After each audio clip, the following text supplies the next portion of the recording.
তিনি আদ্যশক্তি, তিনি মহামায়া। মায়া দুই ভাগে বিভক্ত। মহামায়া, যে মায়া আমাদের এই জগৎ পরিচালনা করেন, তিনি হলেন মহামায়া। যে মহামায়ার দ্বারাতে আমরা চালিত হচ্ছি। আমরা সবাই এ মায়ার অধীন। আমরা কিন্তু মায়াকে কেউ পরিত্যাগ করতে পারছি না। এটাই হচ্ছে মহামায়া। আর যিনি ভগবানের ধাম এবং ভগবানের লীলা পরিচালনা করেন, লীলা সংগঠন করেন, তাকে বলা হয় যোগমায়া। তাহলে মায়া হলো দুই ভাগে বিভক্ত। একজন অষ্টভুজা আর একজন দশভুজা। মহামায়া দশভুজা। যে মায়ের আমরা পূজা করছি তিনি হলেন দশভুজা, অসুর নিধনকারী। আর যোগমায়া হচ্ছে অষ্টভুজা, যে মায়া ভগবত ধামে থাকে। আর ভগবান যখন লীলা বিলাস করেন তখন ওই মায়াই সঙ্গে আসেন। যখন ভগবানের লীলা অঘটন এবং গঠন করাতে হয়, ওই লীলার সমস্ত দায়িত্ব মায়ার উপরে ছেড়ে দেওয়া হয়। মানে মায়ায় সংগঠন করায়। ওটা কি হচ্ছে কৃষ্ণও জানে না, লীলাতে গোপীরা জানে না, সখীরা জানে না। মানে এই লীলা সংগঠনের সমস্ত দায় দায়িত্বটা যোগমায়াকে দেওয়া হয়েছে। তাই দুটোটা মায়াই কিন্তু আমাদের গুরুত্বপূর্ণ। আর এই মায়ার যে শক্তিটা, যাকে আদ্যশক্তি বলা হয়, সেই আদ্যশক্তির মূল কিন্তু রাধারানী। পদ্মপুরাণে বলা হয়েছে যে এক রাধারানীর অঙ্গ থেকে, মানে রাধারানীর কাছ থেকে কোটি লক্ষ্মী এবং দুর্গার আবির্ভাব হয়েছে। মানে সমস্ত শক্তির আদি শক্তি। তাহলে আমাদের কিন্তু এই মায়া খুবই প্রযোজ্য। যারা কৃষ্ণ ভজন করে তারাও কিন্তু মায়ার স্তুতি করে। কারণ যোগমায়া স্তুতি না করলে ভগবানের সঙ্গে যুক্ত হওয়া যায় না। এই যোগমায়ার ভজনা করে বৃন্দাবনে গোপীরা কৃষ্ণকে দর্শন করেছিল। আর সেটা কার কথায়? বৃন্দা মহারানীর কথায়। বৃন্দা বলেছিলেন যে যদি কৃষ্ণকে পেতে চাও তাহলে যোগমায়ার আরাধনা করো, তার পূজা করো, তার কাছে প্রার্থনা জানাও। মানে যোগমায়া ইচ্ছা করলে কৃষ্ণকে এনে দিতে পারে। সেই বৃন্দা মহারানীর উপদেশে গোপীরা কিন্তু 1 মাস এই যোগমায়ার পূজা করেছিলেন। আর সেই পূজা যেদিন সমাপ্ত হয়েছে, সেই কৃষ্ণ কিন্তু এসে উপস্থিত হয়েছিলেন। তাই গোপীরা কৃষ্ণকে দর্শন করেছিলেন। এই জন্য কৃষ্ণ ভক্ত যারা, তারাও এই যোগমায়ার প্রার্থনা করে। এই জন্য দুর্গা দেবীর কাছে আমাদের প্রার্থনা যে তিনি যিনি আমাদের কৃষ্ণ ভক্তি প্রদান করেন, সেটা দিতে পারেন। কারণ যে যা চায় সে তাই পায়। তিনি ধন দিতে পারেন, যার ধনের দরকার সে ধন চায়। তিনি জন দিতে পারেন, যার জনের দরকার।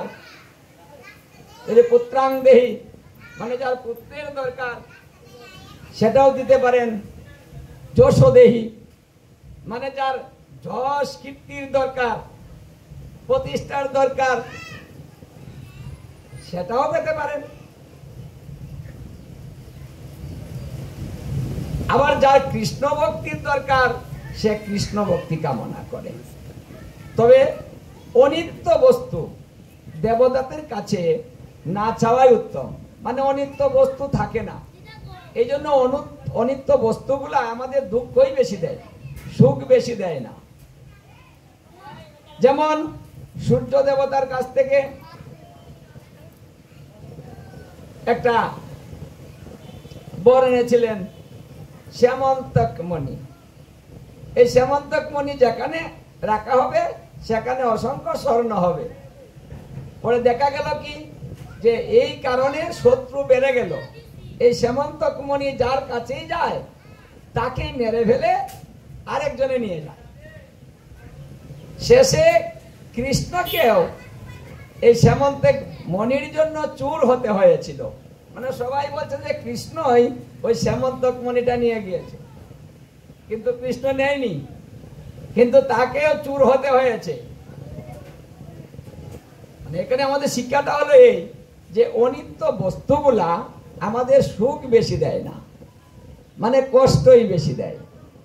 কারণ অনিত্য বস্তু থাকে না, এটা অস্থায়ী। তাই যেটা আমরা পাই সেটা ক্ষণিকের জন্য পাই, আবার শেষ হয়ে যায়। পাইলে খুশি হই, শেষ হইলেই কষ্ট পাই। আর ধন যত বাড়ে অহংকার তত বাড়ে, অহংকার যত বাড়ে আমাদের পতনটাও তত তাড়াতাড়ি হয়। এই জন্য ধনের জন্য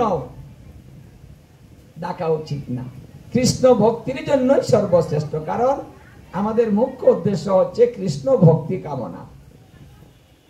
কারণ যদি কৃষ্ণ ভক্তি না হয় তাহলে মনুষ্য জন্মটা বৃথা হয়। তাহলে এই মা কিন্তু এটা দিতে পারেন, কারণ তিনি বৈষ্ণবী। কণার বচনে বলা হয়েছে শয়ন উত্থান 500 মোড়া, তাহার মধ্যে বিমাসুরা, পাগলার 14 পাগলির 8, এই নিয়ে জীবন কাট। এও যদি করতে না পারিস তাহলে ভগার জলে ডুবে মরিস। মানে কেউ যদি জীবনে কিচ্ছু করতে না পারে তাহলে সে কি করবে?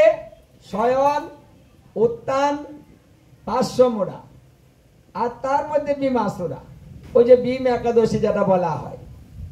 পাগলার 14 মানে দেবাদিদেব মহাদেবের চতুর্দশী ব্রত যে করা হয় ওটাকেই বলা হচ্ছে পাগলার 14।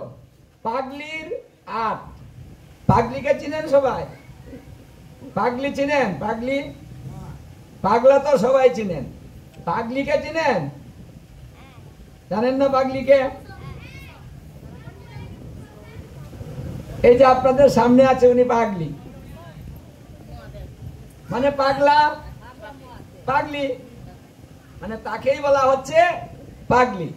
কথায় বলে না যে পাগলার বউ তো পাগলি হয়। এটা কথার কথা। এরা কিন্তু সেই পাগল না, মানে আমাদের মতো পাগল না। হ্যাঁ, তারা হলো সঠিক পাগল।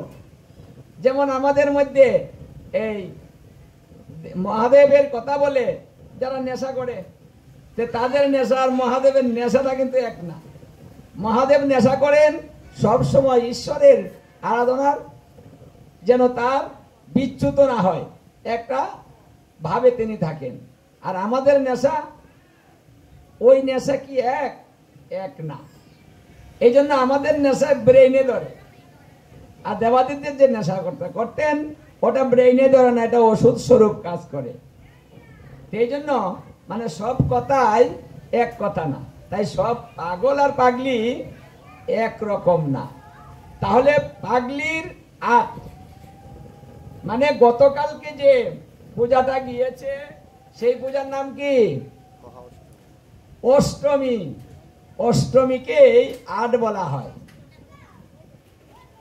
এই অষ্টমীতে ব্রত ধারণ করতে হয়। কালকে আপনারা ধারণ করেছেন? কে কালকে ব্রত করেছেন না? পেট ভরে খেয়েছেন? কালকে ব্রত করেননি? হরে কৃষ্ণ। তাহলে খনার বচনে বলছে এই অষ্টমী ব্রত করার জন্য। অষ্টমী ব্রত যদি কেউ করে তাহলে কি হয়? ওই মায়ের কৃপাটা বেড়ে যায়, মা প্রসন্ন হন। একটা ব্রতে মানে যে প্রসন্ন হয়, মানে এটা অন্য কোনো ভাবে হয় না। যার উদ্দেশ্যে ব্রত করা হয়, ব্রতে বেশি প্রসন্ন হয়।